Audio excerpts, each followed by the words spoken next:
गांजा है वहाँ सब चंगा है। जहाँ लाओगे गांजा वहाँ सब होगा चंगा।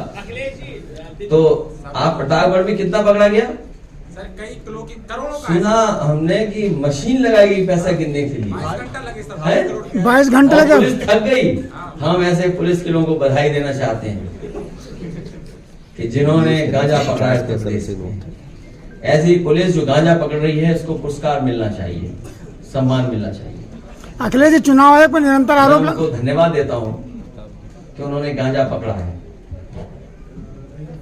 गांजा की मात्रा में थोड़ा गड़बड़ी हो जाए तो फिर कुछ और बात हो जाए। अखिलेश जी, कानपुर वाला सीओ भी सस्पेंड हुआ है। आप अखिलेश दुबे वाला आपने बोला था, अब सीओ भी सस्पेंड हुआ है कि कई करोड़ की प्रॉपर्टी है, उसमें जांच तो उसमें हम क्या कर सकते हैं? सरकार बेईमानों के साथ है तो हम क्या कर सकते हैं?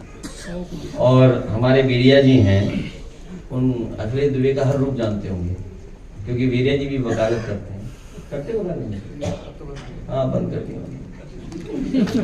अब विधायक बन करके विधानसभा में बैठेंगे, हैं ये चाहते हैं। अखिलेश जी, चुनाव आयोग पर लगातार सवाल उठते रहे, कभी ईवीएम को लेकर, अभी एसआईआर को लेकर। इससे निपटने के लिए आपने कहा 27 चुनाव लड़ाई के लिए अभी से चोरी शुरू हो गई, तो इससे निपटने की क्या तैयारी आपकी है? चोरी को चोर लोगों को पकड़ रहे हैं, चोर को दिखाया, जनता के सामने एक्सपोज कर रहे हैं।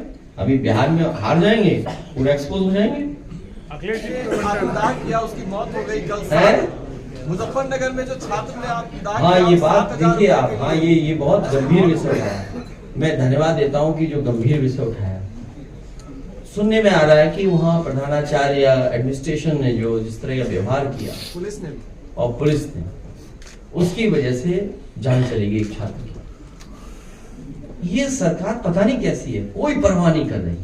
हमारे तनवीर जिलाध्यक्ष होंगे यहाँ पर, और आप सोचिए पुलिस धक्का मार दी, एक दलित मर गया, जान चली गई उसकी। शाहजहांपुर में तनवीर, पूछिए, तनवीर जानते हैं।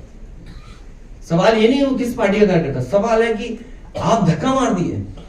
कन्नौज के हमारे जिलाध्यक्ष होंगे, हमारी पार्टी के लोग पहुंचे और व्यक्ति, उसके भाई से कोई घटना हुई, भाई का कोई मामला था, पुलिस गई, डरा व्यक्ति दलित, वो नौजवान भागा, बचने के लिए काली नदी में कूद गया और उसकी जान चली गई। लखनऊ में कई घटनाएं हमने देखी, हमने आपने देखी, और ये मुजफ्फरनगर की बात बता रहे हैं। बहुत से प्रदेश में ऐसी घटनाएं हो रही हैं जहां खासकर पीडीए के लोगों के ऊपर ये लगातार इस तरह का काम कर रहे हैं। अपमानित तो कर ही रहे हैं, मुकदमे दर्ज हो रहे हैं, मार दे रहे हैं, जान ले रहे हैं। अब पीडीए के परिवार के लोगों की जान ले रहे हैं लोग, जिसको छत से धक्का दे दिया था दरोगा ने। ठीक कह रहे हैं।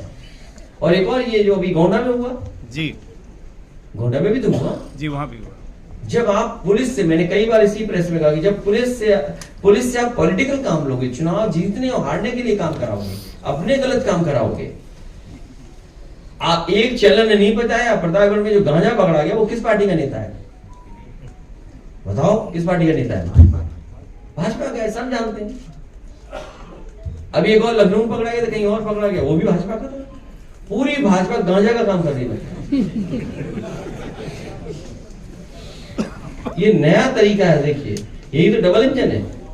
अभी बिहार में जा रहा था, 35,000 लीटर शराब पकड़ी गई।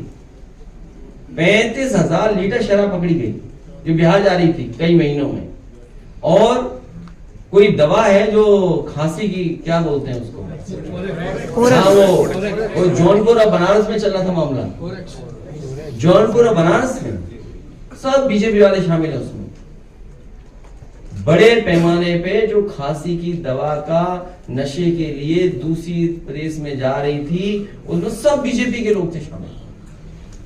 आप पता करवाइए कितने बड़े बड़े लोग शामिल हैं। सर, महंगाई से लेकर एक सवाल है कि टेलीकॉम, कौन पूछ रहा है महंगाई जब गांजा चल रहा उत्तर प्रदेश में? अखिलेश जी, इलेक्शन कमीशन पे, अखिलेश जी, टेलीकॉम कंपनियां लगातार रिचार्ज की रेट महंगा कर रही हैं। और टेलीकॉम कंपनियां, चाहे जो भी हो, प्राइवेट हो या सरकारी, और किसान जो इंटरनेट नहीं चलाता है उसके लिए कोई ऑप्शन नहीं है कि वो रिचार्ज सिर्फ कॉलिंग के लिए करे या इंटरनेट, अगर आपको रिचार्ज करना है तो इंटरनेट पैक के साथ ही करना होगा। ये अधिकार क्यों नहीं दिया जा रहा है? 2022 के चुनाव में हमारे कार्यकर्ता सब जानते हैं, बैठे हैं, हम लोगों ने नारा दिया था और अपने घोषणा पत्र में लिखा था डाटा और आटा फ्री, हम सरकार में नहीं आए। इससे पहले ले जाता हूं मैं आपको थोड़े दिन, जिस समय समाजवादी सरकार के आखिरी समय था 6 महीने, तो उस समय क्योंकि कलाम साहब जो पूर्व राष्ट्रपति रहे देश के, उन्होंने कहा गवर्नेंस थ्रू मोबाइल, एक उन्होंने प्रेजेंटेशन किया था, तो बजट था, तो हम लोगों ने कहा इसको शामिल किया जाए, क्योंकि लैपटॉप हम लोग बांट रहे थे और बड़े प्रोजेक्ट कर रहे थे, इंफ्रास्ट्रक्चर के एक्सप्रेसवे वगैरह बना रहे थे, डिस्ट्रिक्ट हेडक्वार्टर को 4 लेन से जोड़ रहे थे, तो बजट कम था। लेकिन बाद में इसलिए कि अब मोबाइल से चीजें होंगी, तो आपको याद होगा कैबिनेट से पॉलिसी को पास कर करके ऑनलाइन रजिस्ट्रेशन शुरू किया था और ये कहा था कि फ्री मोबाइल देंगे लोगों को। हर उत्तर प्रदेश के नौजवान के परिवार के हाथ में मोबाइल होगा और गवर्नेंस थ्रू मोबाइल करेंगे, लेकिन जनता ने स्वीकार नहीं किया। तो ये सवाल ही नहीं बनता अगर हम समाजवादी लोग होते तो।